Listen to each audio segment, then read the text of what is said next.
నాశనం చేయడానికి పుట్టారు అదని ఇదని వీళ్ళు పెడుతున్నారు, అటు వాళ్ళు ఇదిగో అంటున్నారు. బేసిక్గా ఏంటంటే కన్స్ట్రక్టివ్ డిబేట్ జరగకుండా చేసుకుంటున్నారు. కన్స్ట్రక్టివ్ డిబేట్ జరగాల. ఇందులో డిస్ట్రక్టివ్గా మాట్లాడుకున్నారనుకోండి ప్రయోజనం కంటే నష్టం ఇరు వర్గాలకి జరుగుతుంది. సోషల్ మీడియాలో ట్రోల్స్ కూడా మొదలవుతున్నాయి. ఇప్పుడు ఎవరిదైనా ఒకటేనండి, నిజాన్ని దాచి నువ్వు చేసే ట్రోల్స్ వలన ప్రయోజనం ఉంటుందా? నిజాన్ని నువ్వు దాయక నిర్భయంగా చెప్పు, ఎస్ సిస్టమ్ ఉంటుంది.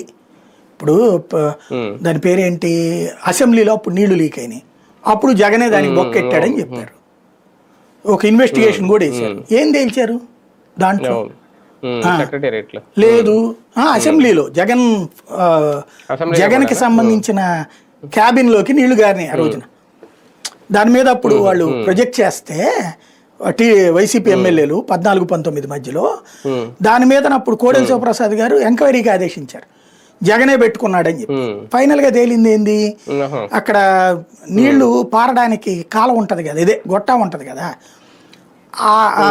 కాదు వర్షం పడ్డప్పుడు అది వాటరు బయటికి పోవడానికి పైప్ వేస్తారు కదా బయటికి, ఆ పైపుకి పెట్టినటువంటి మూత తీల ఆ కాంట్రాక్ట్, నీళ్లు నిలబడిపోయి అది ఇంకినే లోపలికి.